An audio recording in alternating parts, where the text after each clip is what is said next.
Hi everybody, it's Mimi and it's day 14 of the 30-day manifestation program, and today we're talking about neutralizing events.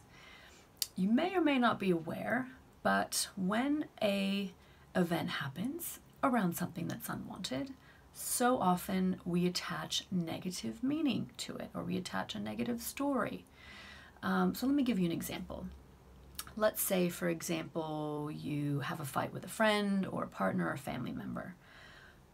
Pretty much right after that event happens, we create a story around what they were feeling or what they were trying to do or what their intent was.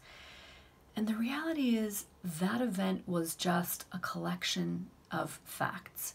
Now, how we will see that event and oftentimes how we will recount it is not necessarily facts. It's the event told from our perspective. I oftentimes remind myself that if someone else was in the situation, they might see it differently, they might feel differently, and they might handle it differently.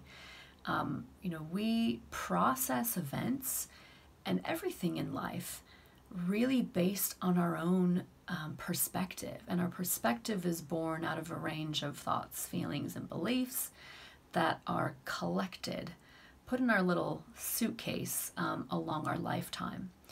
And really, as we become more and more conscious of those thoughts, feelings, and beliefs, we can remove the ones that really just don't help us, right?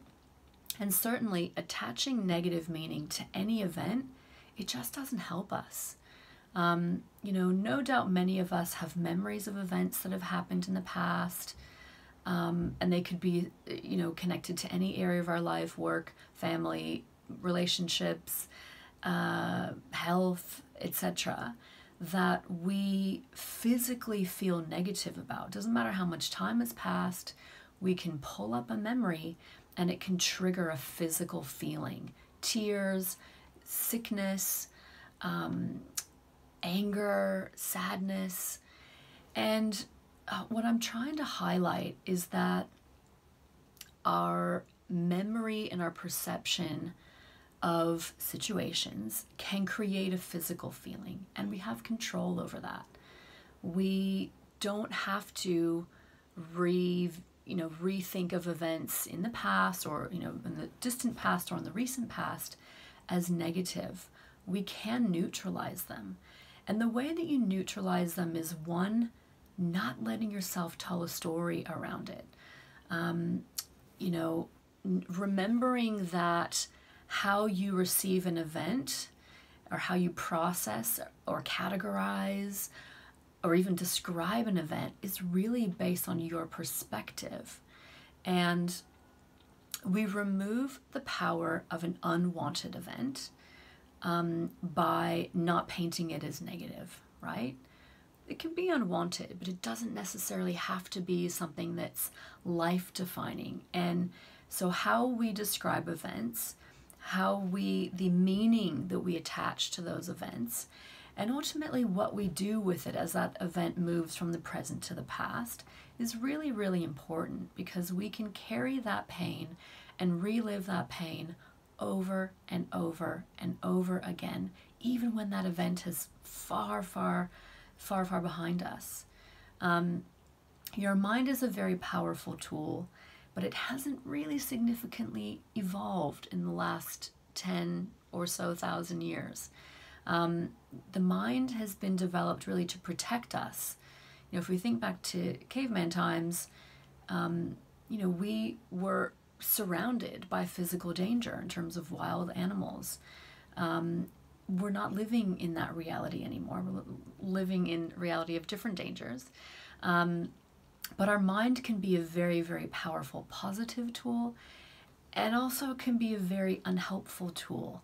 So it's really important that we're conscious of what we're thinking, and with respect to unwanted events, that we're really careful not to attach a story to it.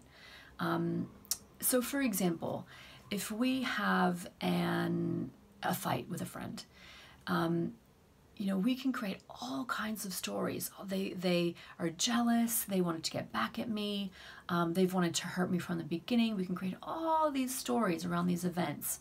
But really, that's exactly what it is. It's just a story. It's just a story that we're attaching.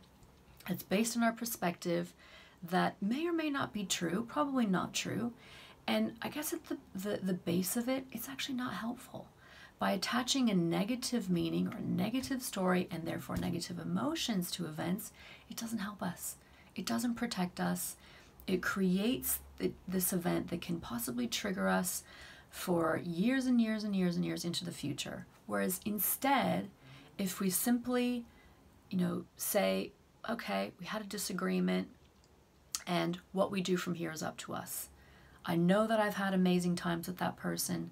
I know that they're a good person. Obviously, I wouldn't have chosen them as a friend. We've had a disagreement, and that's okay. And even just by saying that, you can immediately physically feel in your body a change. The negative emotion is released, the possible sadness is released, anger is released, and it creates a pathway for that situation to not re-trigger you again as you think about it again in the future, which you no doubt will. But also it creates a neutral feeling around it, so that what you project out again is neutrality. If you're holding on to a whole range of negative events, that negativity is being held in your body and no doubt being projected out.